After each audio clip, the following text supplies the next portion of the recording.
Hey everyone, welcome back. We're diving deep today into something I know a lot of you have been wanting to explore.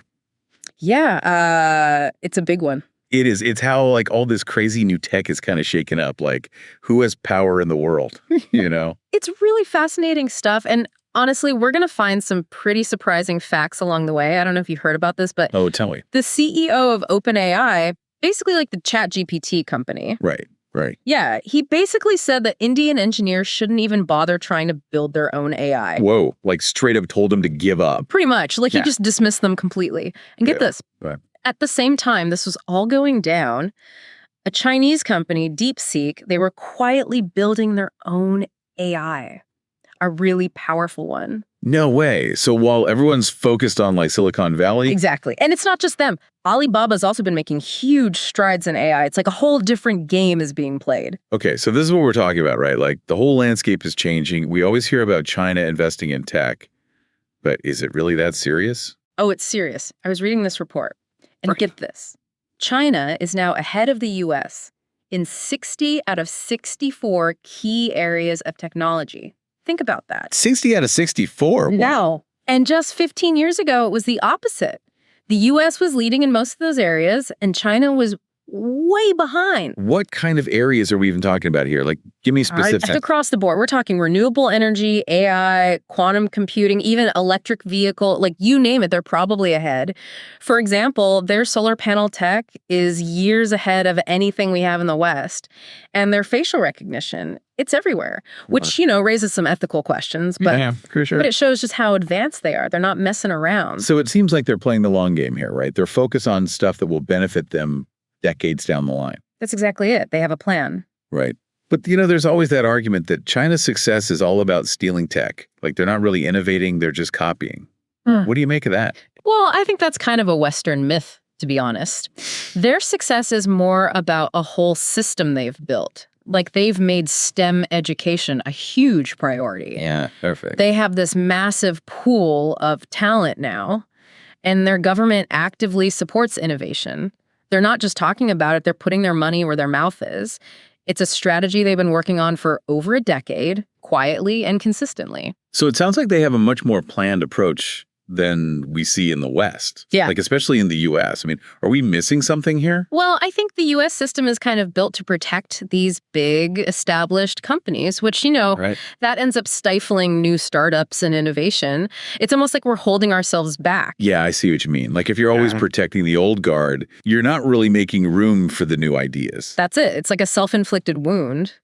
Prioritizing these corporate giants, it actually hinders competition. Right. And it leads to stagnation. We're seeing it happen in tech, but also healthcare, defense, even nuclear technology. That's so interesting because, prioritizing large, inefficient corporations over smaller, more innovative companies is kind of what happened in the Soviet Union. Oh, absolutely. And look how that turned out. Yeah, it's a scary parallel, isn't it? Like a cautionary tale for the U.S. When you stifle competition and innovation, you're basically setting yourself up for a decline. And speaking of decline, what's interesting is the actions of the Trump administration. Oh, here we go. Remember when Trump threatened to put 100% tariffs on the BRICS nations? Yeah, I remember that being a big deal. It seemed kind of strange, right? Mm. Especially because supposedly the U.S. wants those countries to keep using the dollar. Yeah, like what was the point of that? Well, I think it shows a fundamental misunderstanding of what the BRICS nations are all about. There's this misconception that they want to create like a single BRICS currency to replace the dollar. Oh, I see. But it's really not about that at all. They're more focused on developing alternative payment systems and increasing trade in their own local currencies. It's about diversifying, not replacing. So it's more about creating options, reducing reliance on the U.S. dollar. Right. But why is the U.S. so resistant to that? It seems like a natural progression in a world where power is becoming more distributed. I think to understand that, you have to look at the work of this economist, Michael Hudson. He argues that the U.S. basically keeps other countries trapped in the cycle of debt. Debt how? By forcing them to take on loans in U.S. dollars, which makes it super hard for these countries, especially in the global South, Right. to develop and become independent. So it's like he's suggesting that the U.S. is deliberately hindering the development of other nations to stay on top. That's basically it. He calls it an empire of plunder. He thinks the U.S. prioritizes financialization over real economic development. Oh. He uses this term FIRE, which stands for finance, insurance, and real estate, and he says that's like the foundation of this whole system. So it's like playing Monopoly, where the goal is to just own everything. Exactly. Accumulate as much property and financial assets as possible without actually producing anything real. So we have China with its long-term people-centered approach to technology, and then we have the U.S., which seems to prioritize short-term financial gains. It's a stark contrast. It is, and these different approaches are going to have a huge impact on the future. China is playing the long game. They're investing in stuff that will benefit their people and their economy for generations. Right. While the U.S. seems stuck on maintaining its financial dominance, even if it means sacrificing real economic progress. It's kind of like the whole Iron Dome idea for the U.S., right? This idea of spending billions on this massive military project to protect against missiles. Oh, yeah. It feels like a solution from a different time. Yeah. Like they're trying to solve 21st century problems with 20th century thinking. Absolutely. While the U.S. focuses on these outdated military solutions, Right. China is strategically investing in cutting-edge tech and infrastructure. They have a completely different mindset, different priorities. And it seems to be working. Their planned approach is producing some incredible results, from AI to their high-speed rail. So they're thinking about the future, they're investing in education, and they're prioritizing practical applications over quick profits. And this model is actually working. It is. And I think it's clear that we're seeing a huge shift in the global balance of power, and it's all being driven by these advancements in technology. The U.S. can't assume it'll always be number one anymore. It really feels like we're moving towards a multipolar world with new centers of power emerging. That's it. It's not just about economics anymore. It's about who has the technological edge. Yeah, and it's all happening so fast. It's really exciting, but it also raises some serious questions, like, what will this new world order actually look like? Right. Who's going to benefit from it, and who's going to get left behind? And how do we even make sure that all this amazing technology is used to help humanity and not the other way around? Those are huge questions. And the choices we make today will have a real impact on the future. They will. It's a lot to think about.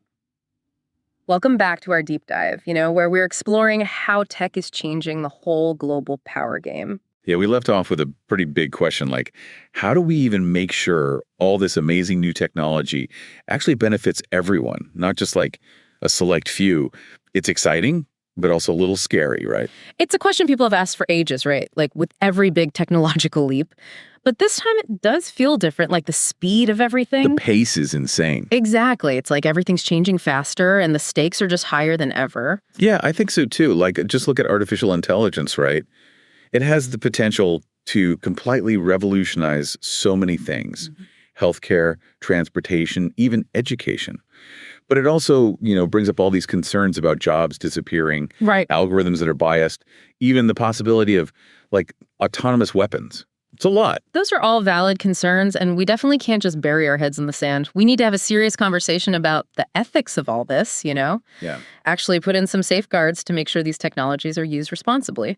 It feels like we're at this crossroads, right? We can use this stuff to improve things for everyone, or we can let it be used for control and exploitation. The choice is ours, but we have to act before it's too late. I agree. And I think the first step is understanding that technology in itself isn't good or bad. It's just a tool, right? Like a hammer. Exactly. And just like any tool, it can be used to build something amazing, or it can be used to cause harm. It's up to us to decide which way we want to go with it. So it's about actually making conscious decisions, not just passively accepting whatever happens. We need to be proactive. That's it. And that means thinking critically about the values we want to bake into these technologies. What kind of future are we actually trying to create? What kind of world do we want to leave for our kids? Those are big questions. They are, but we can't avoid them. No, we can't. The choices we make right now will shape everything. Exactly. And it's not just up to governments and these big corporations to make those choices. It's about all of us. Like, we need to get involved in this conversation. Demand that these technologies are developed and used ethically and responsibly. So it's about empowering individuals. That's it. Giving people the tools to understand these technologies, to ask the tough questions and hold those in power accountable. And starting a global dialogue. Absolutely. A conversation that crosses borders and brings together people from all walks of life. Because this isn't just about technology, right? This is about humanity. It's about who we are and who we want to be. Couldn't have said it better myself. And this brings us to a really important point in our deep dive. Okay. We've looked at how the balance of power is changing globally, the different approaches to innovation, and the rise of these tech giants. We even touched on the ethical considerations of all this. But there's one more piece of the puzzle we need to look at: the role each person plays in shaping the future of technology. That's a good point. We've talked about the big players, the governments, the corporations. But what about everyday people? What can we do? How do we make sure technology serves us, not the other way around? That's the question we're going to explore in part 3 of this deep dive. We're going to be looking at the power of individual action, the importance of digital literacy, and the ways we can all become active participants in shaping the future of tech. Sounds like we have a lot more ground to cover. Welcome back to the deep dive. We've been on quite a journey, haven't we? From like the shifting tides of global power to the ethical dilemmas of all this crazy new tech. It's a lot to wrap your head around. And in this last part, we really want to focus on you, the listener. It's easy to feel kind of overwhelmed by all this change, like we're just passengers on this runaway train. Yeah, like swept up in a current you can't control. Yeah, exactly. But here's the thing, and this is so important: you're not just a passenger. You actually have a voice. You have power to shape how all this unfolds. I love that. It's about realizing we're not just passively consuming all this technology. We can actually actively shape it, like how it's made and how it impacts our lives. That's what it's all about. And it all starts with this thing they call it digital literacy.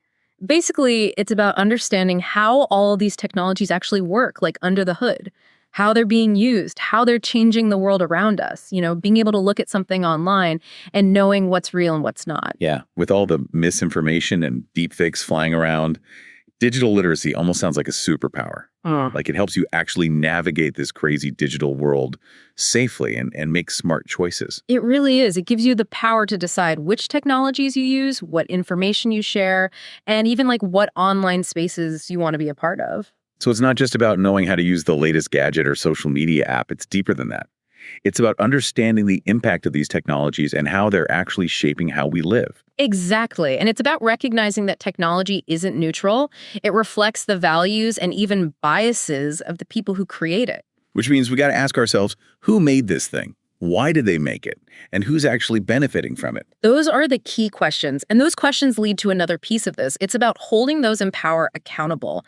Like, we need to demand transparency from our governments, from corporations, push for ethical guidelines, fight for policies that actually protect our privacy and our rights in this digital age. So it's about using our voices, our votes, our wallets to steer these technologies in the right direction, make sure they align with our values. Absolutely. And supporting the people and groups who are out there fighting the good fight. There are so many people working for digital justice, pushing for ethical AI, and building a future where tech is more equitable and inclusive. That's inspiring. But on a personal level, what can each of us do? What are like some actual concrete steps we can take? Okay, well, first, educate yourself. There's a ton of resources online and in local communities that can help you become more digitally literate. Second, get involved. Support organizations working to build a more ethical digital future. And third, be mindful. Pay attention to how you're using technology, how it affects you and those around you. I love those. It's important to remember that even small actions can have a big impact. The more aware and engaged we are in this digital age, the better chance we have of building a future where technology empowers us, connects us, uplifts us, instead of dividing us, controlling us, dehumanizing us. That's exactly it. It's been amazing exploring all this with you. Yeah, it's been quite a deep dive. We hope you've learned something new, gained some insights, and maybe even found some inspiration to navigate this crazy, rapidly changing world. Remember, the future isn't something that just happens to us. We create it together. Subscribe to our podcast, available on Spotify, Apple Podcasts, and YouTube. We are here to make things clear.